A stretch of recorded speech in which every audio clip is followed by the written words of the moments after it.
जम्मू के त्रिकूट पर्वत पर एक भव्य गुफा है। इस गुफा में प्राकृतिक रूप से 3 पिंडी बनी हुई है। यह पिंडी देवी सरस्वती, लक्ष्मी और काली की है। भक्तों को इन्हीं पिंडियों के दर्शन होते हैं, लेकिन माता वैष्णो की यहाँ कोई पिंडी नहीं है। माता वैष्णो यहाँ अदृश्य रूप में मौजूद है। फिर भी यह स्थान वैष्णो देवी तीर्थ कहलाता है। इसका कारण यह है कि माता यहाँ अदृश्य रूप में उस वचन के पूरा होने का इंतजार कर रही हैं, जो भगवान श्री राम ने लंका से लौटते समय देवी त्रिकुटा को दिया था।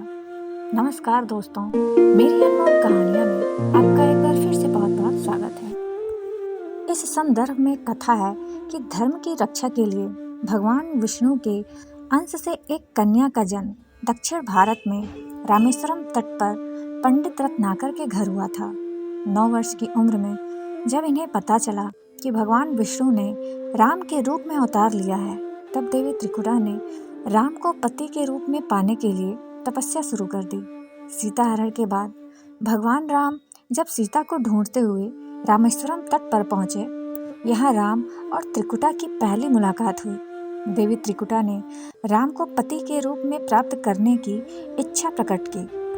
भगवान राम ने देवी त्रिकुटा से कहा कि मैंने इस अवतार में एक पत्नी व्रत रहने का वचन लिया है और मेरा विवाह सीता से हो चुका है, इसलिए मैं आपसे विवाह नहीं कर सकता।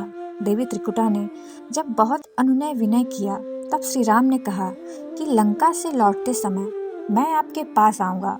अगर आप मुझे पहचान लेंगी तो मैं आपसे विवाह कर लूँगा। श्री राम ने अपने वचन का पालन किया और लंका से लौटते समय देवी त्रिकुटा के पास आए, लेकिन भगवान राम की माया के कारण देवी त्रिकुटा उन्हें पहचान ही नहीं सकी। त्रिकुटा के दुख को दूर करने के लिए श्री राम ने कहा कि देवी, आप त्रिकूट पर्वत पर एक दिव्य गुफा है। उस गुफा में तीनों महाशक्तियाँ महासरस्वती, महालक्ष्मी और महाकाली पिंड के रूप में विराजमान हैं। आप उसी गुफा में जाकर मेरी प्रतीक्षा कीजिए। कलयुग में जब मेरा अवतार होगा, तब मैं आकर आपसे विवाह करूंगा। तब तक महावीर हनुमान आपकी सेवा में रहेंगे और धर्म की रक्षा में आपकी सहायता करेंगे। धर्म का पालन करने वाले भक्तों की आप मनोकामना पूरी कीजिए। और भगवान राम के आदेश के अनुसार आज भी वैष्णो माता उनकी प्रतीक्षा कर रही हैं और अपने दरबार में आने वाले भक्त के दुख को दूर करती हैं और उनकी झोली को भर रही हैं। दोस्तों, अब हम जानेंगे कि गर्भजून या आदि कुमारी क्या है। तो चलिए जानते हैं। वैष्णो देवी के जाते समय एक और गुफा पड़ती है, जिसे अर्धकुमारी कहा जाता है। इसे आदि कुमारी या गर्भजून के भी नाम से जाना जाता है। वैष्णो देवी को लेकर एक और कथा प्रचलित है, जिसमें अर्धकुमारी का जिक्र भी है। एक बार त्रिकुटा की पहाड़ी पर भैरवनाथ ने एक सुंदर कन्या को देखा और उसे पकड़ने के लिए दौड़े। वह कन्या वायु के रूप में बदल गई और त्रिकुटा पर्वत की ओर उड़ चली। भैरवनाथ भी उनके पीछे भाग चले। मान्यता है कि माता की रक्षा के लिए हनुमान जी भी वहां पहुंच गए। इसी बीच हनुमान जी को प्यास लगने लगी। उनके आग्रह पर माता ने धनुष से पहाड़ पर बाण चलाया। इससे एक जल धारा निकली और उस जल में उन्होंने अपने केस धोए। वहीं पर एक गुफा में माता ने प्रवेश किया और 9 माह तक वहीं तपस्या की। जब तक माता ने तपस्या की, हनुमान जी ने वहां पे पहरा दिया। भैरवनाथ वहां भी आ धमका। यहाँ पर एक साधु ने भैरवनाथ से कहा, तू जिसे एक साधारण कन्या मान रहा है, वो आदि शक्ति जगदम्बा है। उस महाशक्ति का पीछा छोड़ दे, वरना अच्छा नहीं होगा।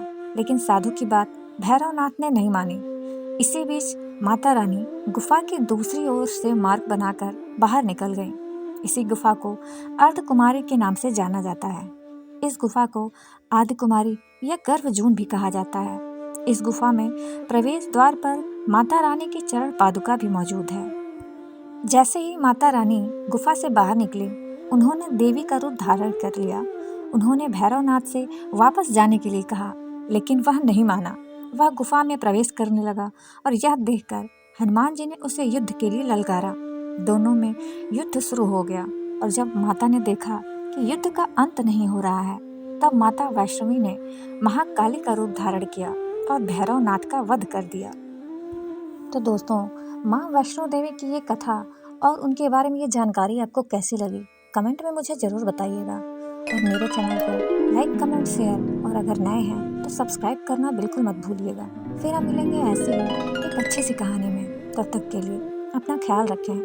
नमस्ते।